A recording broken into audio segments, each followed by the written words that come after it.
because I know time is valuable to everyone today, so I thought I'll kick off pretty much straight away. So this is thanks for everyone that has joined today. This is our second session for Unlock the Power of Acumatica. Today's topic is going to be focused on the generic inquiries. So this will be a really good topic. Today it's just going to be sort of light on, just sort of, obviously just maybe understanding of, a few different techniques and stuff that you can do with it. But yeah, I mean, I guess we're going to be hosting these hosting a whole raft of sessions every month for how to unlock the power of Acumatica. And obviously there's the core platform of MYOB Acumatica, around the whole AR, field services, finance, and all that sort of stuff. And we'll try and do the sessions where it's just trying to give some more knowledge to you guys on how we can help with the system as well. But also there is also a lot of what we call independent software vendors out there as well that we'll also engage with to try and break up the sessions as well. So things like ProSpend or Trailed, time and attendance tools like TimeSite Pro or WageLock. There's also some third-party applications that AlphaBiz has built to work with Acumatica. So things like AlphaLink, which is a middleware component tool that can help us connect other third-party applications that may not have relationships with MYOB yet. And we've also created our own a tool called AlphaPod for anyone that's in the wholesale and distribution space for organising the distribution of your goods and getting digital signatures and stuff like that. We've actually created our own software, which we're now pushing out to a lot of our clients. Okay, so obviously, many of you may be familiar with the team. So I just thought I'd just put this slide up. This is the collective team that we have that are supporting our clients, our existing MYOB Acumatica clients.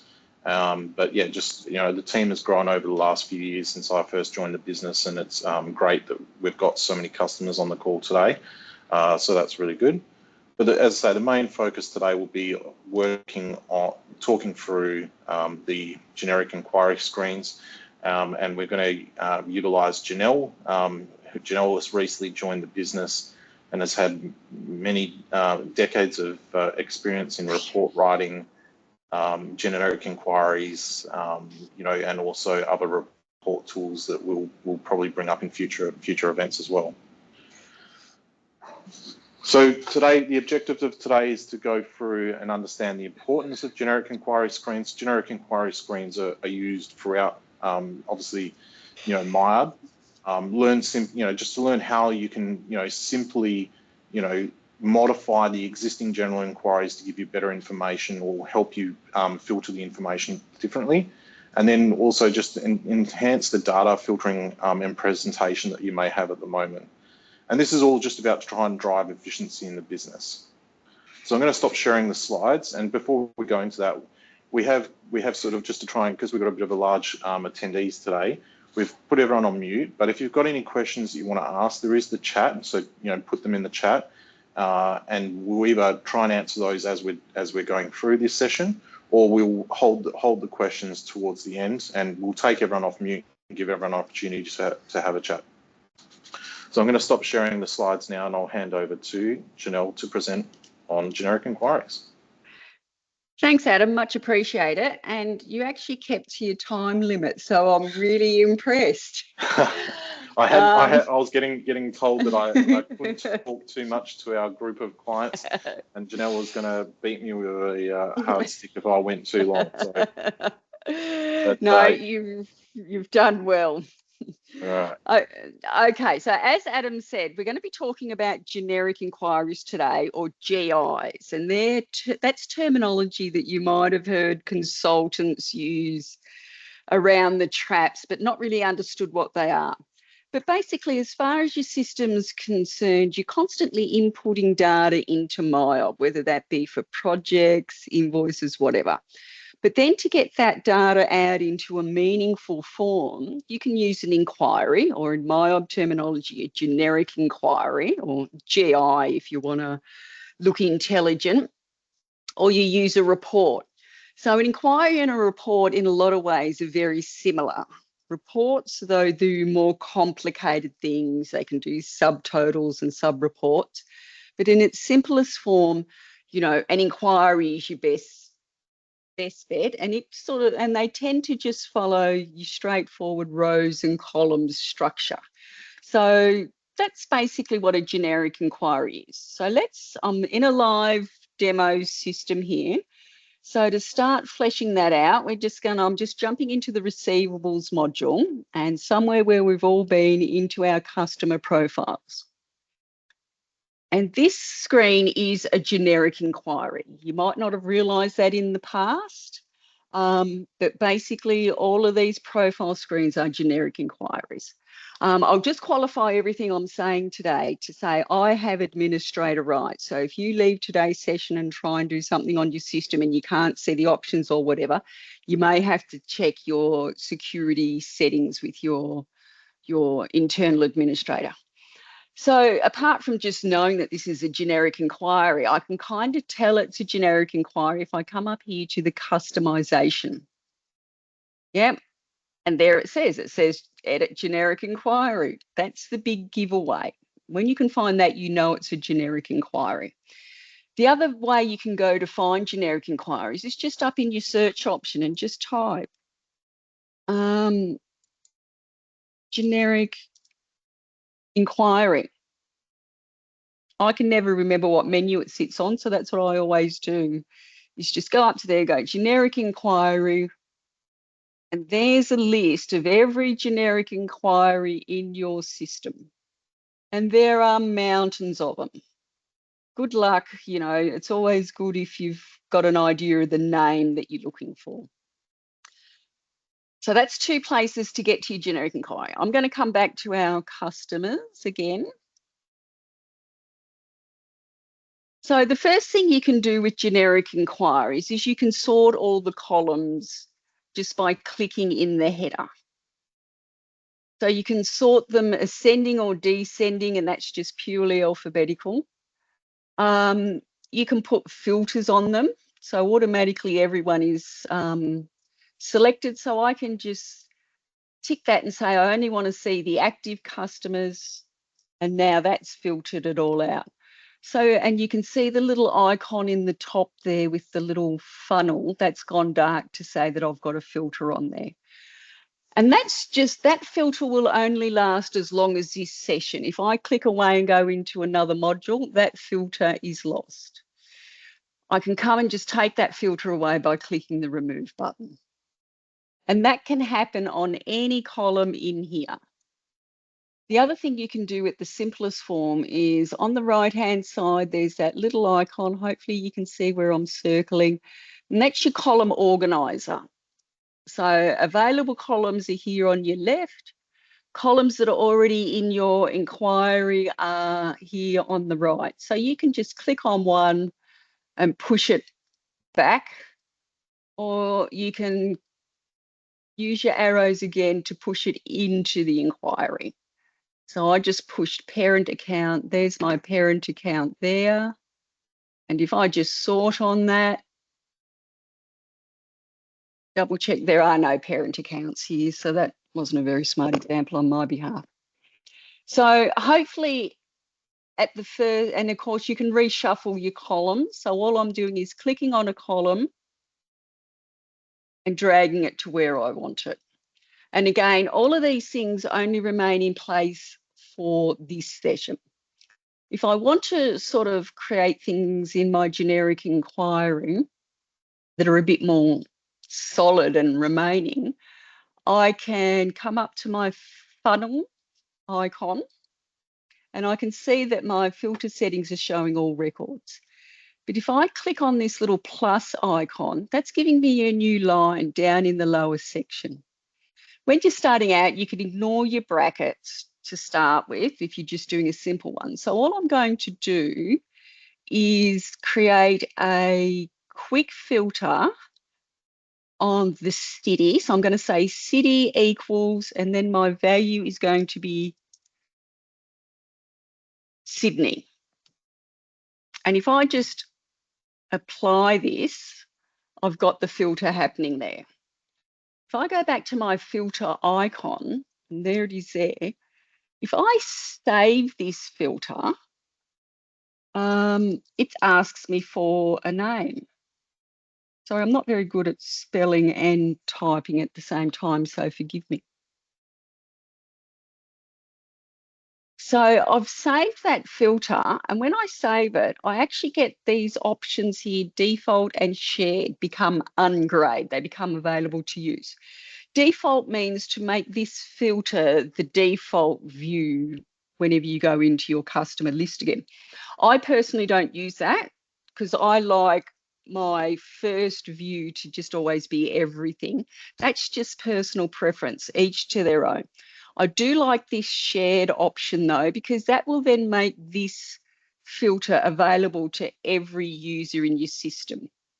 So if I now apply this, notice up the top now, I now have two tabs. I have all records, and I can just click on that second tab to get my Sydney filtered records. And of course, so down the bottom, you can see where I'm clicking at them, I hope. There's a total of 24 records for the Sydney people.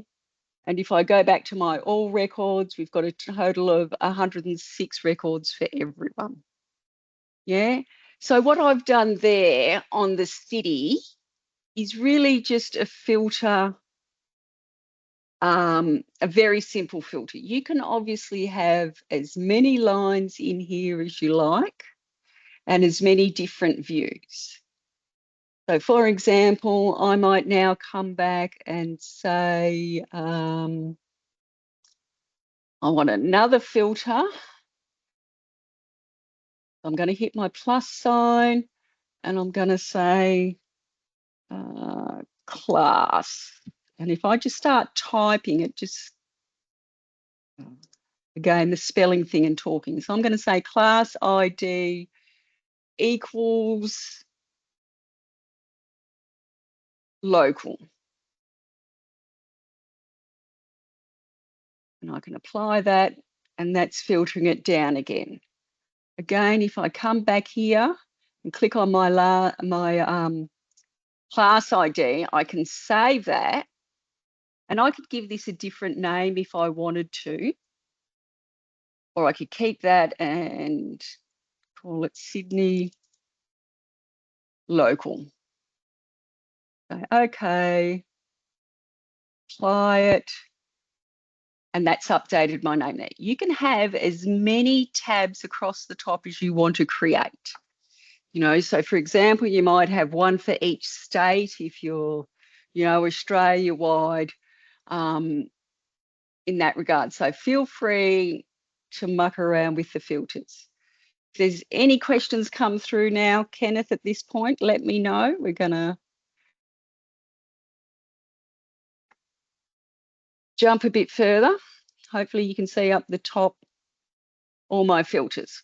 Okay, so we're going to jump into how to actually get into the background of this generic inquiry.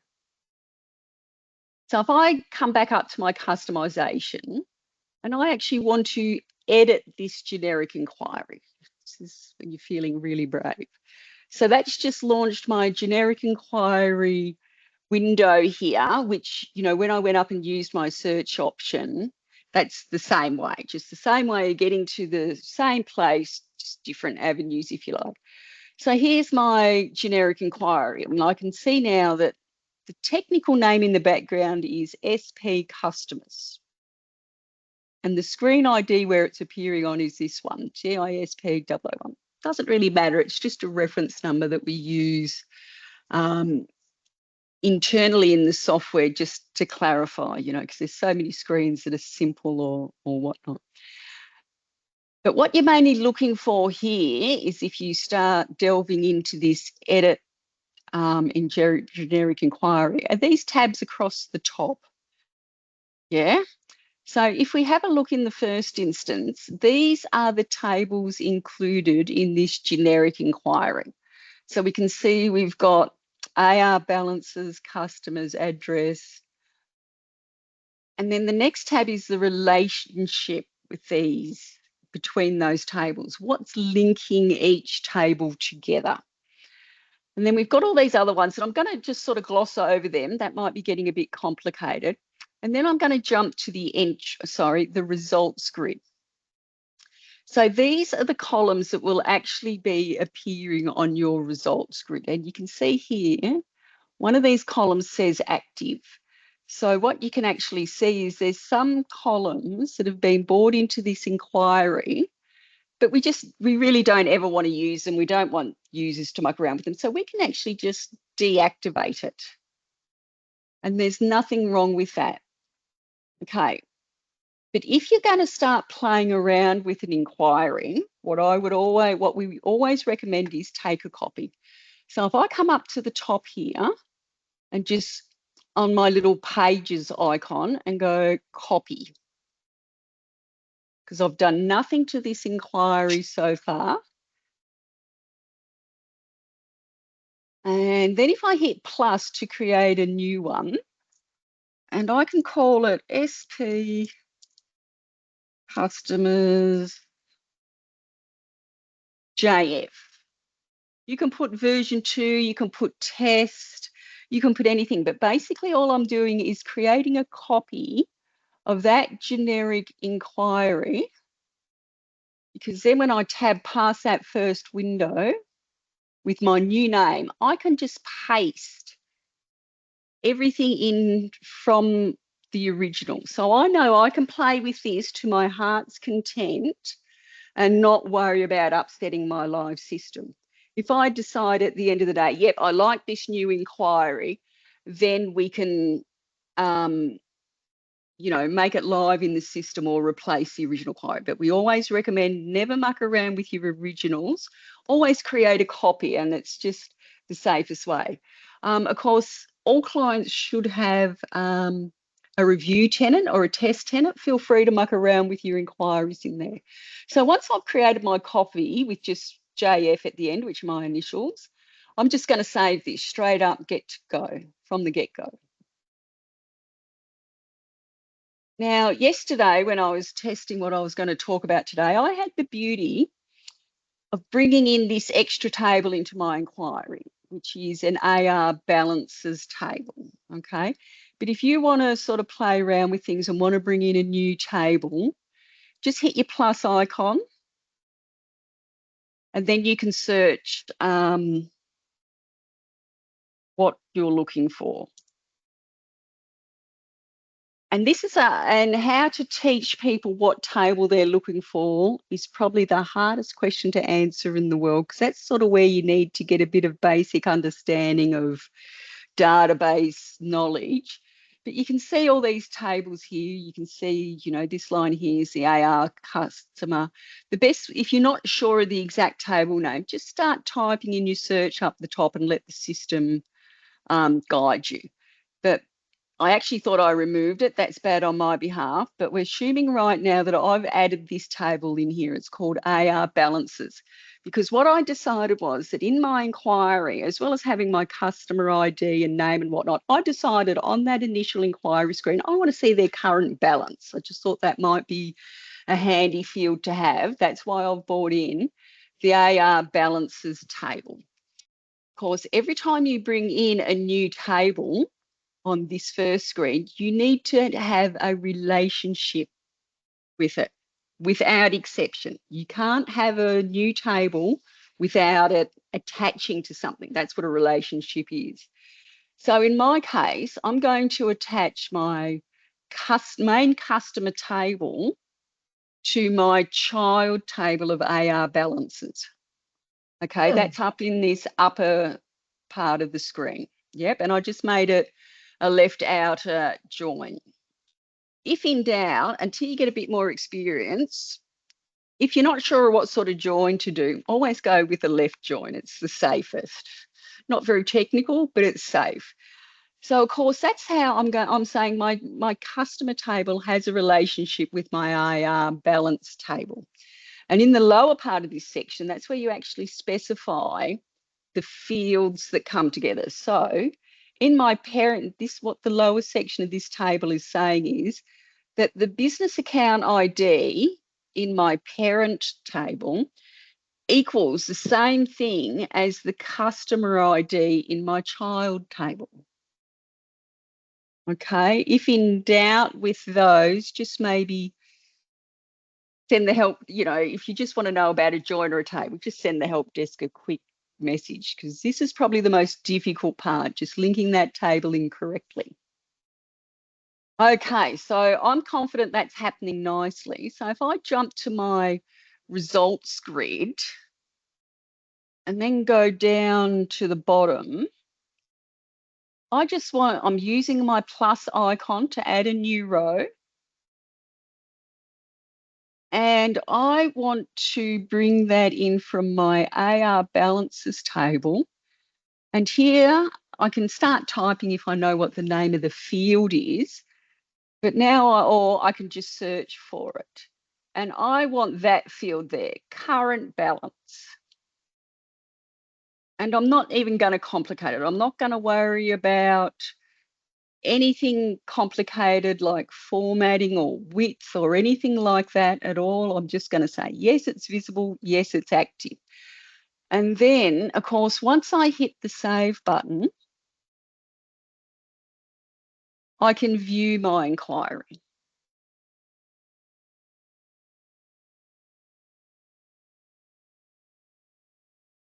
And hopefully, if I scroll over to the edge,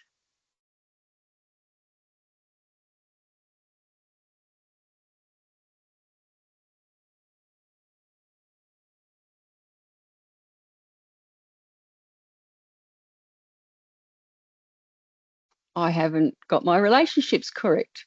So if I come back here, this is, sorry, my little share window's getting in the way.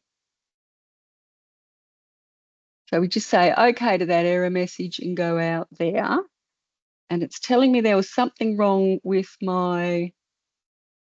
didn't have my active button clicked there. There's a trap for all players. Screen up and let's view that again.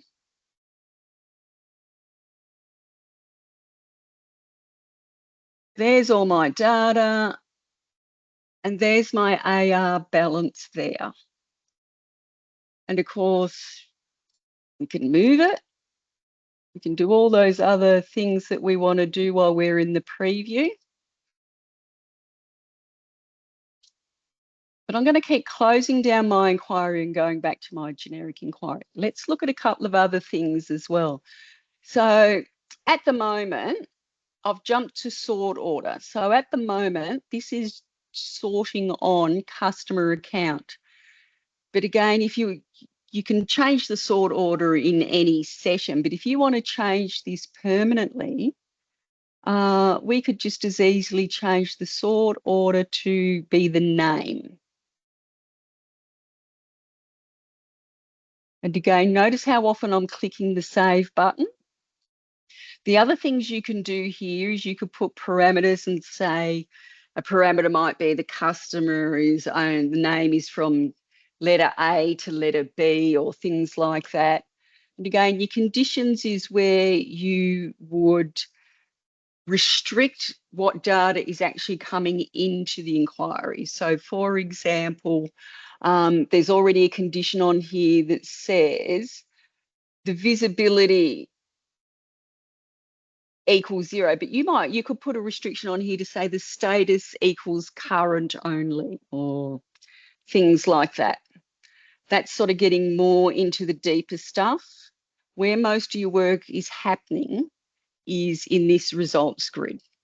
Now you've seen how I picked up that field and just moved it in my view, but what I can also do is move it in this inquiry by, I'm just actually clicking on field at the very bottom that says AR balances and then the current balance, and I'm dragging it up because I want it to be right at the top, and I might just drop it in there.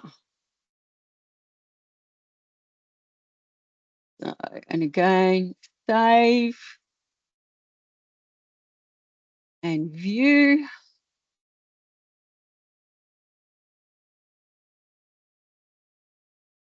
And it should have moved. There's my AR balances there. Okay, so I'm continually closing down that inquiry. And I'm pretty happy with that. So I'm going to come back up to the header section now and just, so if you want other users to be able to see this generic inquiry now, you want to tick this one, which says make visible on the user interface. Don't forget, these things all came in as defaults because I did the copy and paste to create a secondary version. But if this is something you only want to use yourself, say as the finance manager, and you don't want any users to have access to it, you don't need to publish it in the module or have visible. You could just leave it here as a GI and come back and visit it as need be. But we're going to make it visible in our user space. And I'm going to put this into the receivables module, which is what the workspace is, and the category is where you obviously want it. I want it to appear in inquiries. And then I can just save that. So if I come back to my receivables module, and there's my inquiry there, SP Customers JF. Not really, you know, the world's prettiest name, but for what we're doing, there's my inquiry, and there's my, just the dimensions are a bit different once you go in, and there's my AR balance. So if you sorted that the wrong way, I should be descending. So there's a list of my top 10, well, my top owers in dollar cents for accounts receivable customers. Again, now that I'm actually back and viewing this via receivables instead of the generic inquiry, this is where I could create different tabs and show, you know, you could have one that is all views, and then you could create another view that sorts it descending to show who the big dollar earners are. Make sense? Okay. That's the basics of what I wanted to show you today. I'm just going to do a quick, getting tongue-tied now, quick recap of what we've been through. And then I think we'll open it up to questions unless there's something obvious I've missed it. So just quickly, we've talked about generic inquiries are everywhere, even though you might not realise that they're generic inquiries. The quickest way to tell is if you can see this customisation and this edit generic inquiry, that's what they are. You can do a certain amount of filtering or sorting within these screens at the moment, but if you want to have a play around, by all means, jump into the generic inquiry screen. And we always recommend caution. So use your little page icon to create a copy before you start playing around too heavily. Feel free to have in your copy version, that's where you can play around with your tables and your relationship. For every table that comes in, there must be a relationship. And then, of course, focus on your results screen. Right. So at this point, have we got any questions come in? We want to see anything more complicated? Really only touched the surface. I think going forward, this is what I would call an introductory overview of GIs. And later on, we'll do a deep dive into it to get into the more complicated stuff. Right. Any questions? Cool. We'll get Kenneth to open up the mics, and if anyone wants to ask questions, please do, because this is your time now to, if we need to see a little bit more.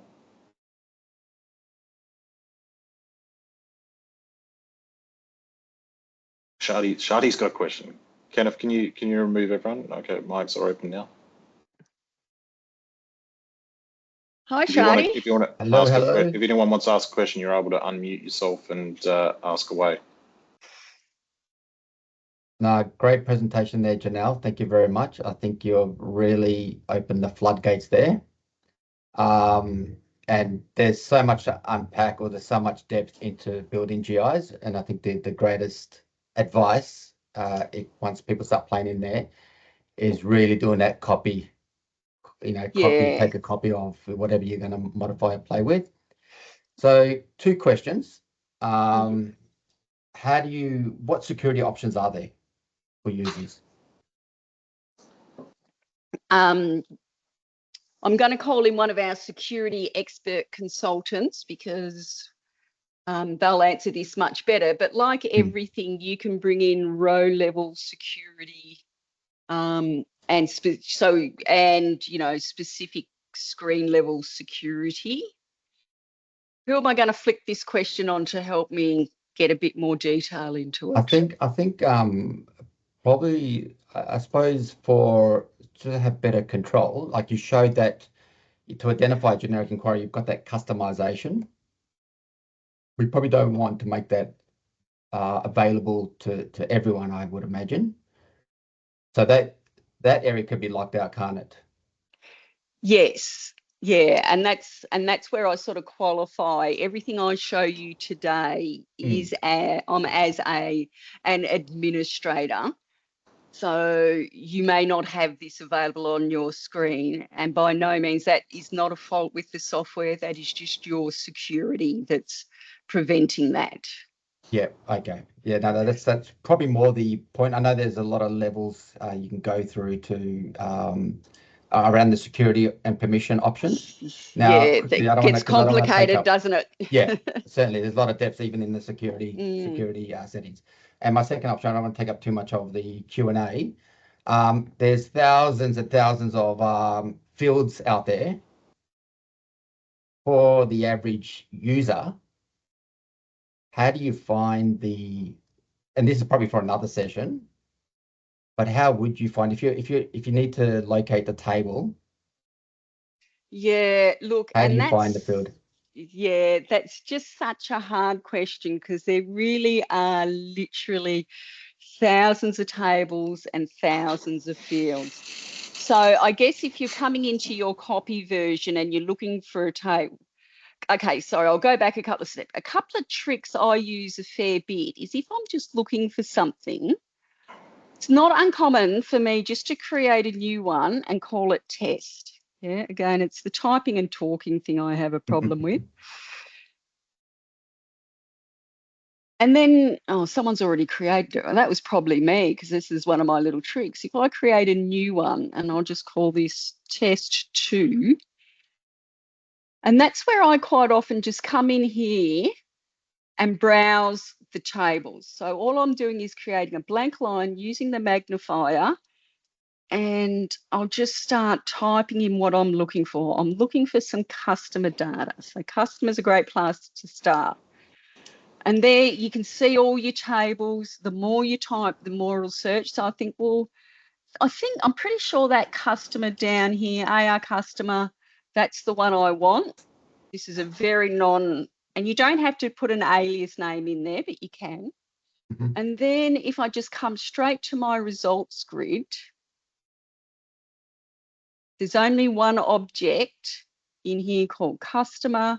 And then you can do the same with your data field. You can start typing or you can use your down arrow to browse them.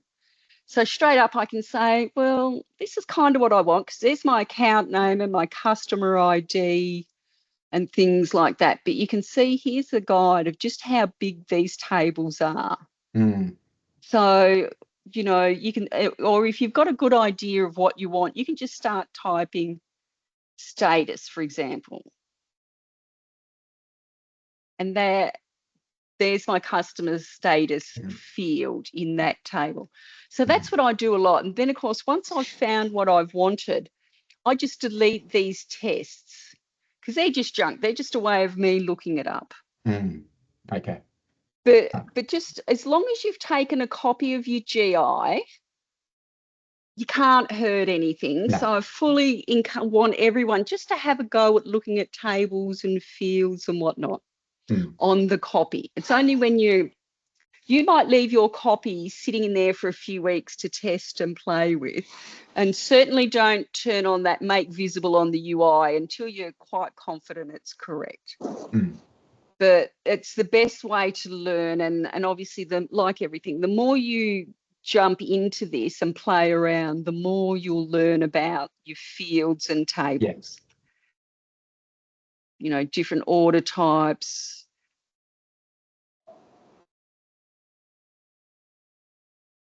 Yeah, and just get a feel for those relationships without harming anything in your copy of your GI. Okay. No, that's great. That's all from me. Thank you very much, Janelle. Yeah, so to any customers out there that have found, you know, the odd stray GI in their system called test or test 2, sorry, it was probably me, and you're safe to delete it. I've just forgotten to go back and delete it. Yeah, there's probably a few out there. Yeah. All right, thank you. So are there any other questions? How are we going for time? So just a quick one that I'll touch on. I'm not going to go into detail with it today, but again, I just want to keep introducing some of the terminology to our users that we use. So you can see, if I just go back to my receivables and my customer profiles, you can see these columns here that are the underscore, that are the hyperlink. So when we do a deep dive in our next session, I go back to my generic inquiries, you can hyperlink or put jumps into your GI. I think this one we were mucking around with was called SP Customer.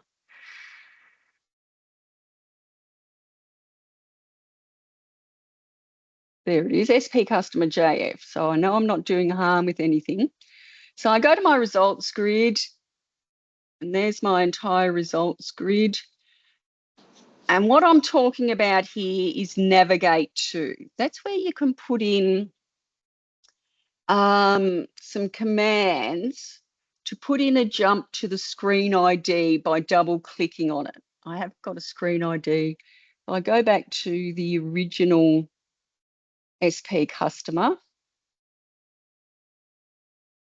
So that's where we're navigating to. We're navigating to AR303000. How did I know that's what it was? If I go into my receivables and just drill down into the customer, which will take us to the customer setup, that's the other thing we use a fair bit here, is the tools and the screen ID. So when you're experimenting with your copy GIs after this session, because I know everyone's just going to dash off and be desperate to bring in their customer balance, also have a play around with navigating to a different screen ID and identifying the different screen IDs. It's just a good one to know how to look that up, because even if you're sending something into the help desk, say you're having a problem with a screen or report, just listing that screen ID in there can really help us. Has everyone encountered screen IDs before? Have we heard of them? Do we know how to find them? Yeah, the screen IDs are also really handy as well when you're raising support tickets to us to give us that information as well. Yeah. So, Adam, I hope I've answered the question, what are generic inquiries and where are they? I've used receivables as an example today, but they are everywhere. If I jump into projects and my project profiles,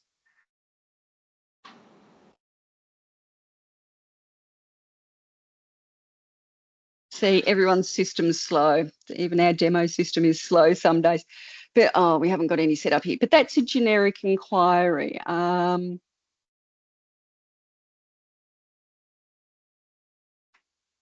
Inventory. If I bring up a list of stock items, that is a generic inquiry.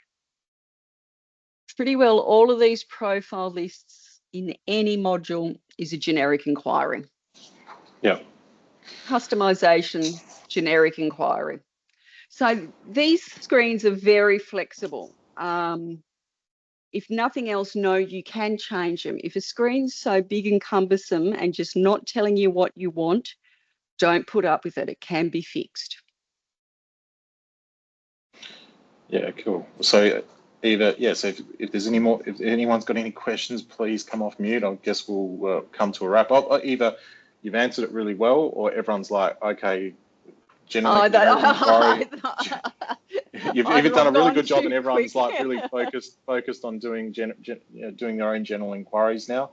But I mean, look, this is where we just wanted to show that obviously there's the capabilities there if you don't know already, and that it can be really easy, but you may also fear doing this.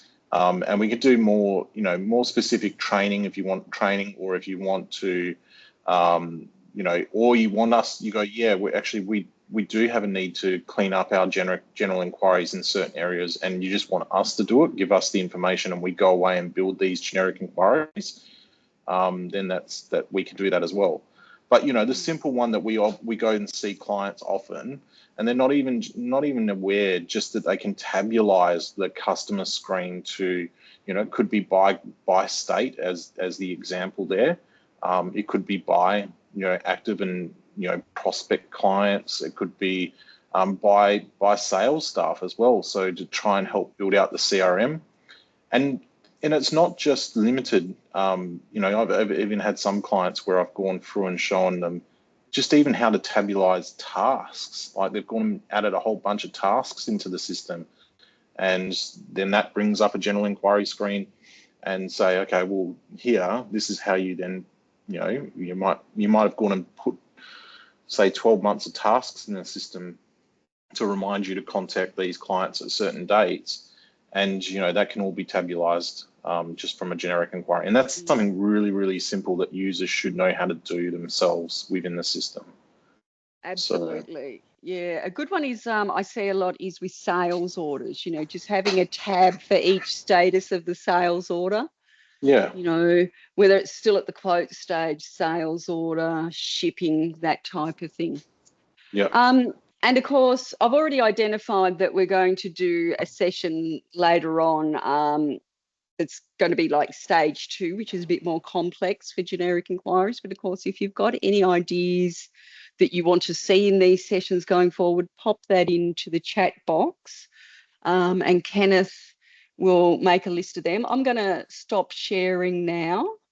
Cool. Yeah. So I mean, look, as I say, this is the second of our sessions. We're going to do these monthly, and if you've got any feedback or you want to send me an email and say, hey, I think this would be a really good session to present, for you guys to present on, send it across or put it in the chat now. But the next one that we are planning to host is with one of the ISVs or the independent software vendors called Trailed, and that will be on the 17th of October, and will be focused. So Trailed is some of our clients on the call today do already use them, but they're an AP, accounts payable automation tool, and it also has a lot of fraud detection and stuff like that. So we'll be welcoming the Trailed team to do the presentation on the 17th, and we'll start sending out communication as soon as we put together the marketing information and send it across to all of our clients on MYOB Acumatica. Sorry, slapped myself for getting it wrong. But sorry, what did you call them, Adam? ISVs. I love jargon. Independent software vendors. Right, ISV. They're a certified software vendor, basically, of MYOB. So, yeah. Love jargon. It makes you look intelligent, yeah, I know, doesn't it? When you're having drinks with your friends. I did set the precedent and use the words that support it. But yeah, so Trailed are a great tool to for a lot of our clients that are currently using it. And yeah, so we'll be sending out the communication shortly to get that one underway on the 17th of October. Cool. We are dead smack on time. So yeah, as I say, if anyone's got any questions, we're last call quickly. I'll stay on for 5 minutes. But no, I really appreciate everyone's time, and I hope you can get. Kenneth's going to send out a survey after this, so I'd appreciate if you could respond with, did you find it valuable? Was it, you know, all the standard sort of stuff that we ask in a survey? That'd be great. Thank you all.